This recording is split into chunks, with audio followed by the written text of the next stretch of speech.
Morning students, welcome to online classes. तो भाई class 12 maths में हिंदी मीडियम में हम पढ़ रहे थे एक्सरसाइज 1.2 तक कंप्लीट हो गई। ठीक है, अब नेक्स्ट पढ़ते हैं एक्सरसाइज 1.3 के लिए हम अगला टॉपिक देखते हैं। आज का टॉपिक है हमारा फलनों का संयोजन।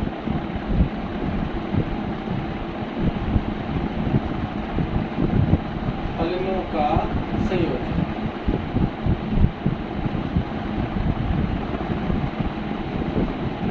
संयोजन का मतलब भाई दो फलनों को आपस में क्या करना है, जोड़ना है। जोड़ने का मतलब क्या होगा, आपस में कनेक्ट करना है, ना कि इसमें एडिशन करना है। एक फलन f जो था a से b में परिभाषित है, एक फलन g जो होगा वो b से c में परिभाषित है। तो हमें दोनों फलन को जोड़ना है, इस प्रकार नहीं जोड़ना भाई। ठीक है, हमें जोड़ना है किस तरीके से, तो देखते हैं भाई।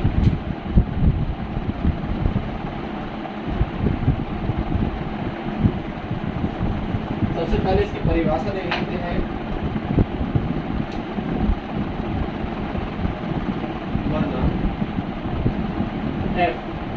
f जो है समुच्चय a से b में परिभाषित है तथा g b से c में परिभाषित है।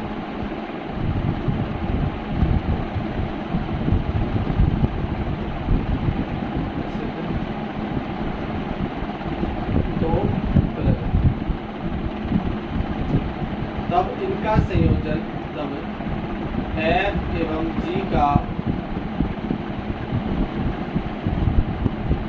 संयोजन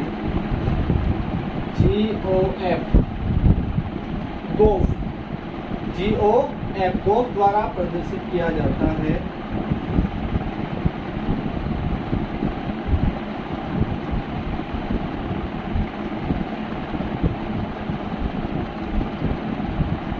जो A से C में परिभाषित है। अर्थात क्या देखा आपने, गोफ जो फंक्शन होगा, गोफ ऑफ x, वो कहां से कहां तक परिभाषित होगा, A से C तक, जहां x अवयव कहां से आएंगे, समुच्चय A से आएंगे, यहाँ से। अब भाई ये तो होगी इसकी परिभाषा कि दो फलन है अपने पास, एक f है और एक g है। f a से b में परिभाषित है, g b से c में परिभाषित है। तो f और g का संयोजन फलन गोफ द्वारा प्रदर्शित किया जाता है, और गोफ जो होगा वो a से c में परिभाषित है, यानी a से c में। प्रांत क्या होगा इसका, c सह प्रांत होगा, प्रांत a सह प्रांत c, और प्रांत के x जो अवयव आएंगे वो कहां से आएंगे, प्रांत के समुच्चय से आएंगे। थोड़ा सा इसको डायग्राम से समझते हैं किस प्रकार। एक समुच्चय A है भैया अपने पास, ठीक है, एक समुच्चय B है और एक समुच्चय प्रतिचित्रण द्वारा, आरेख चित्र द्वारा समझते हैं।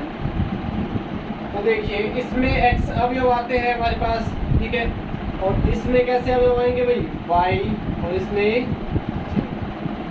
f जो फलन है वो a से b में परिभाषित है। सही बात है। g जो फलन है वो b से c में परिभाषित है, f a से b में, g b से c में। आपको बताया गोफ ऑफ x, यानी दो फलनों का संयोजन किससे किस में होगा, a से c में परिभाषित होगा। ये फलन हो गया गोफ। ठीक है भाई, अब देखिए ये अवयव x थे, इसका प्रतिचित्रण यहाँ पे मिलता था y बराबर क्या, fx। ठीक है बिल्कुल, इसका प्रतिचित्रण कहाँ मिलेगा, यही तो मिलेगा, यानी g fx। देखिए भाई x अवयव थे, x का प्रतिबिंब आ गया, fx अवयव है, fx का प्रतिबिंब आ गया। इस प्रकार हम क्या देखते हैं, दो फलनों का संयोजन। ये डायग्राम से आपको समझ में आ जाएगा अच्छे से। सभी अवयव कहाँ से आएंगे, x आएंगे। तो आपको देखो यहाँ से यहाँ, फिर यहाँ से यहाँ जाने की जरूरत नहीं है, गोफ के माध्यम से आप डायरेक्ट A to C जा सकते हैं। तो ये था दो फलनों का संयोजन। तो एग्जाम्पल देखते हैं, उससे और भी अच्छा समझ में आएगा आपको।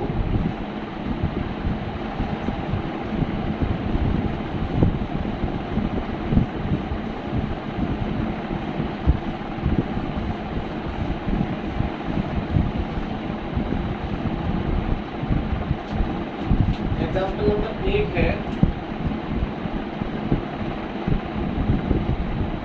माना एक समुच्चय ए आपको दिया हुआ है 1 2 3 4, ठीक है। बी आपको दिया हुआ है ए बी सी डी, सी आपको दिया हुआ है एल एम एन। तीन समुच्चय है अपने पास। एफ एक फलन ए से बी में परिभाषित है। किस प्रकार परिभाषित है? एफ बराबर आपको दिया हुआ है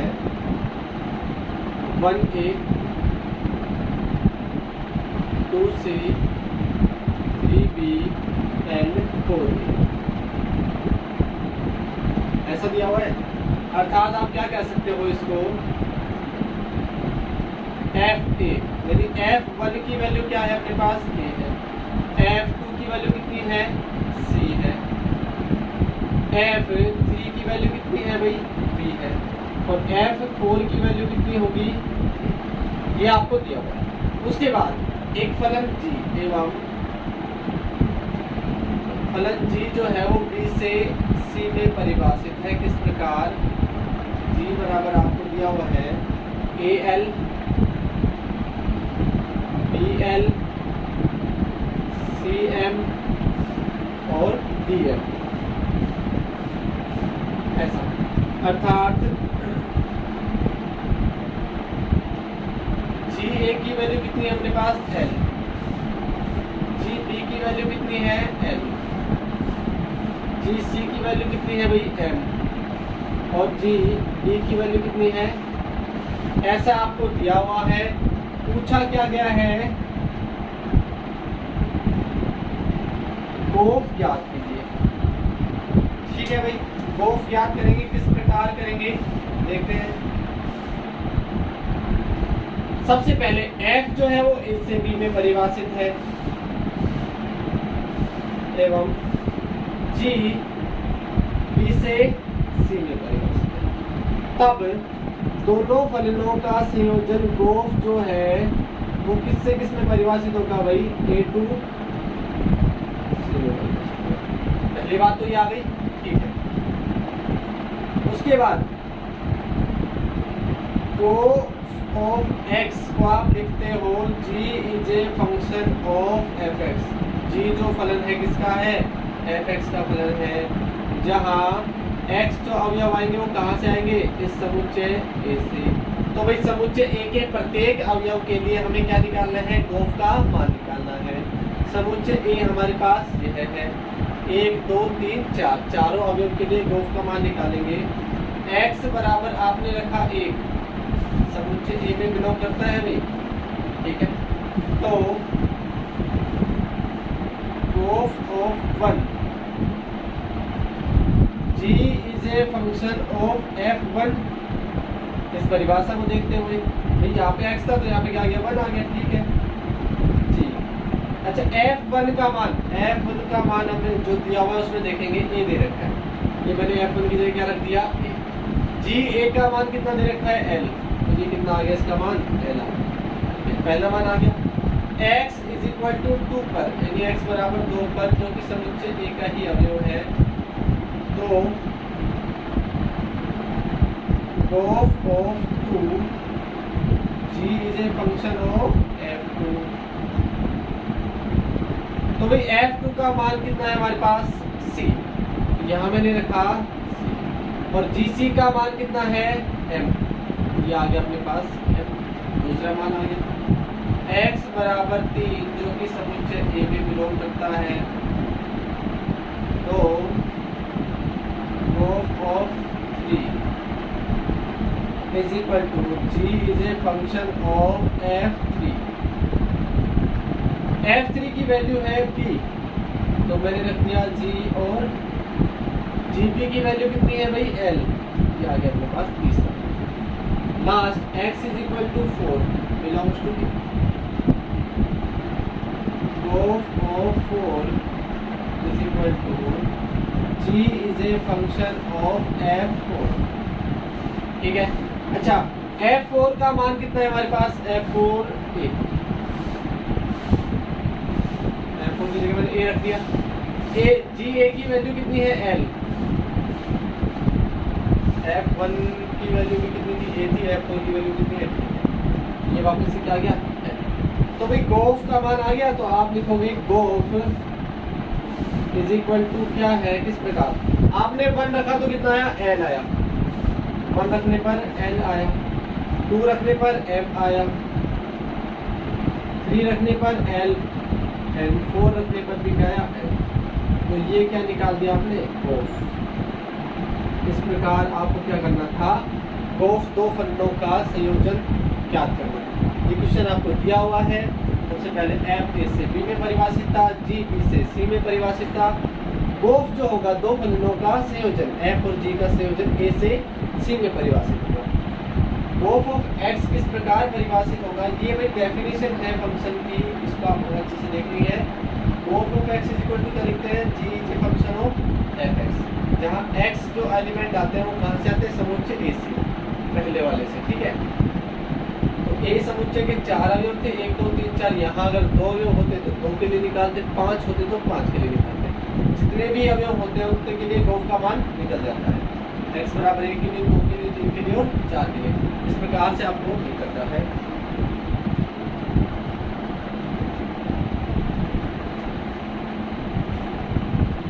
नेक्स्ट क्वेश्चन देखते हैं अभी।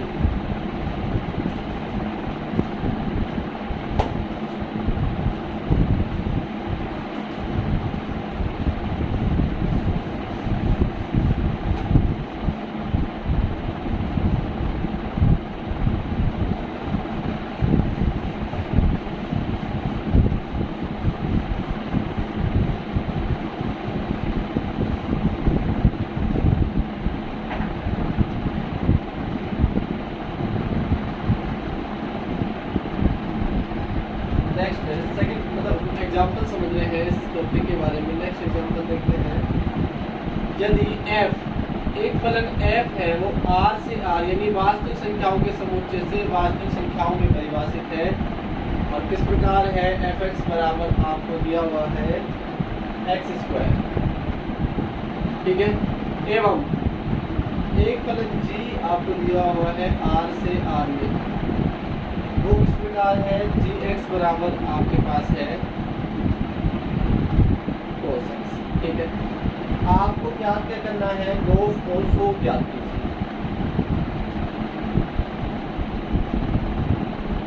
गोफ, एक तो गोफ ज्ञात करना है, फोक ज्ञात। उसके बाद सिद्ध कीजिए कि गोफ इज नॉट इक्वल टू 4। तो भी दोनों का मान निकाल लेंगे और हम देख लेंगे कि बराबर है या नहीं, ठीक है। हल करते हैं। हल करने के लिए सबसे पहले आपने देखा क्या, f जो है वो r से r में परिभाषित, जहाँ fx बराबर x²।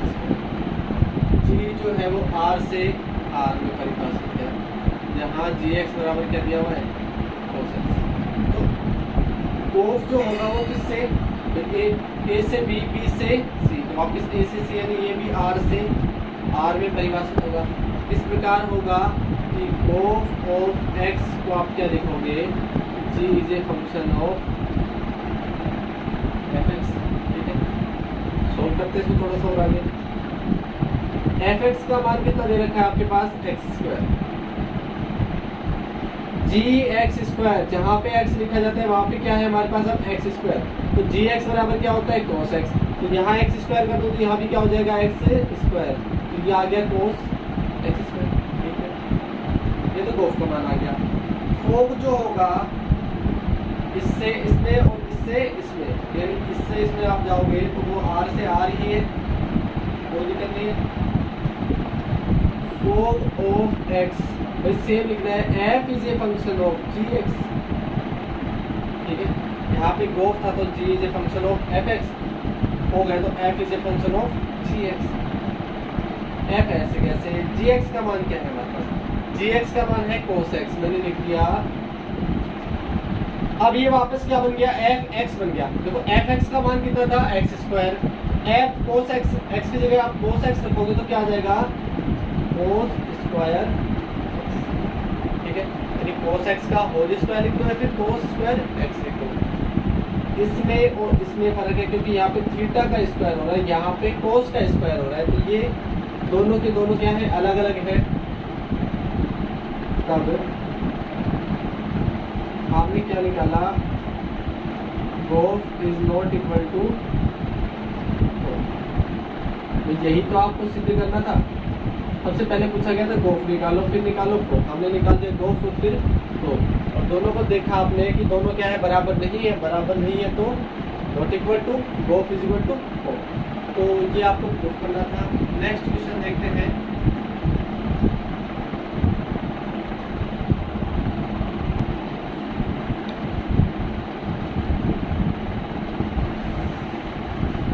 एक और एग्जांपल देखते हैं इसी पे, जिससे कि आपको टॉपिक अच्छे से क्लियर हो।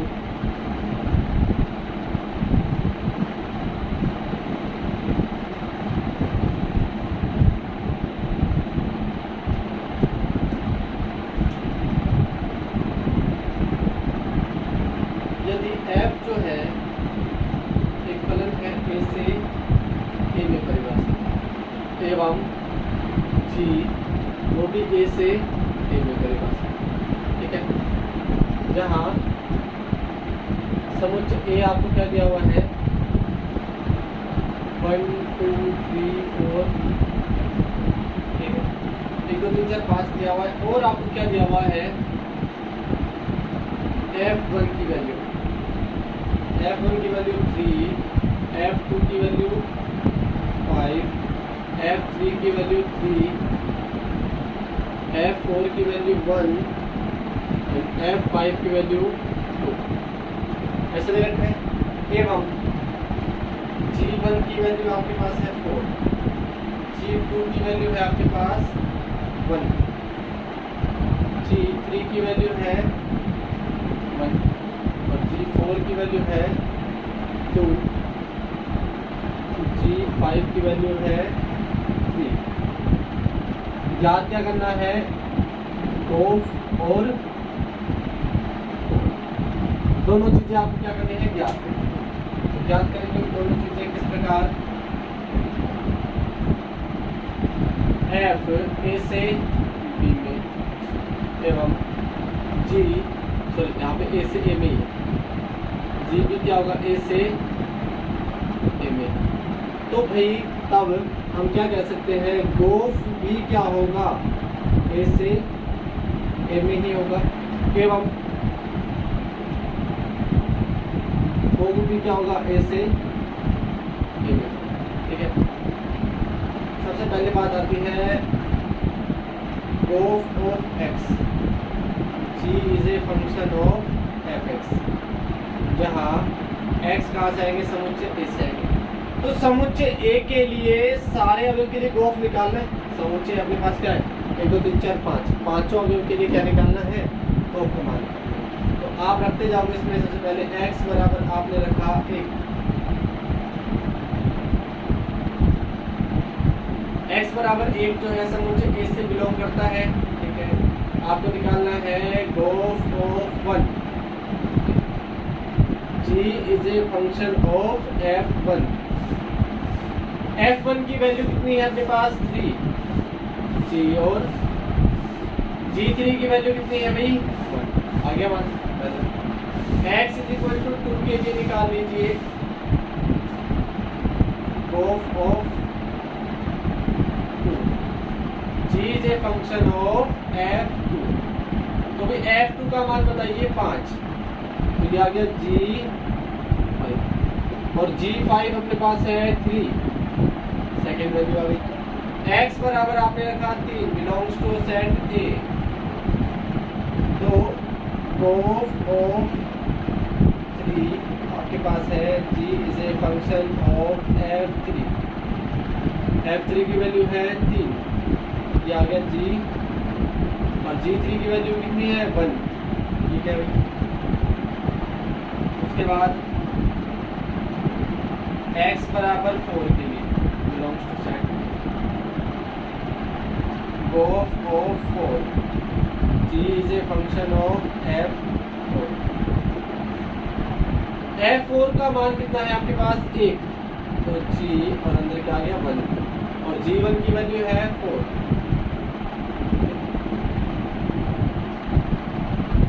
x बराबर 5 belongs to set A of 5। g is a function of f5। f5 की वैल्यू कितनी है भाई, f5 2, ठीक है। f5 2 आ गया, g2 की वैल्यू 1। तो भाई सबसे पहले अपने पास क्या निकल के आ गया, गोफ। गोफ जो निकल के आया किस प्रकार आया, 1 रखा तो 1 आया, 1 1, 2 रखा तो 3, 3 रखा तो 1, 4 रखा तो 4, और 5 रखा तो, ये क्या निकला अपने पास, गोफ। इसी तरीके से आप क्या निकालोगे, फॉर्म निकालेंगे। तो फॉर्म निकालने के लिए हम क्या करते हैं, यहाँ से जितने सारे एलिमेंट आएंगे x = 1 2 3 4,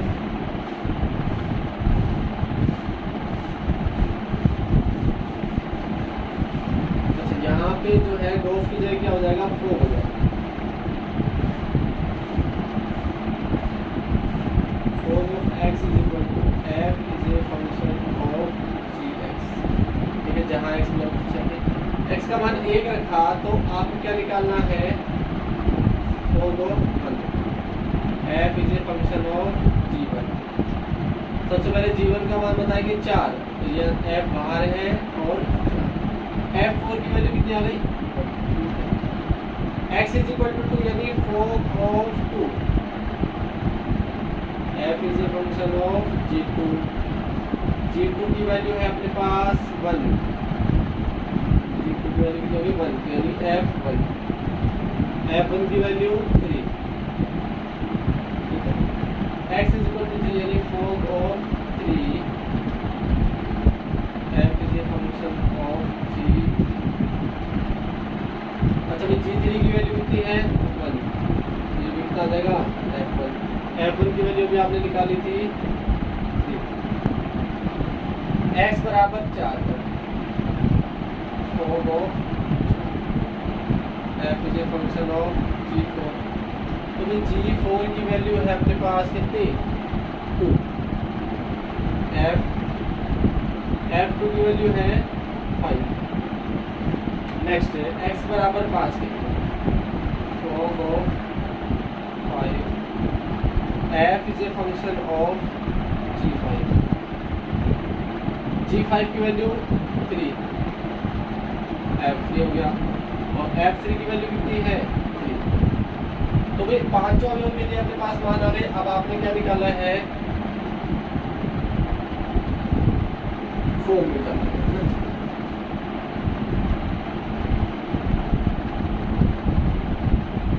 1 रखा तो कितना आया भाई 1, 2 रखने पर, 3 रखने पर भी, 4 रखने पर, 5 रखने पर, तो ये फंक्शन जो आया, फलन जो आया, दो फलनों का संयोजन फोक के रूप में और गोफ के रूप में।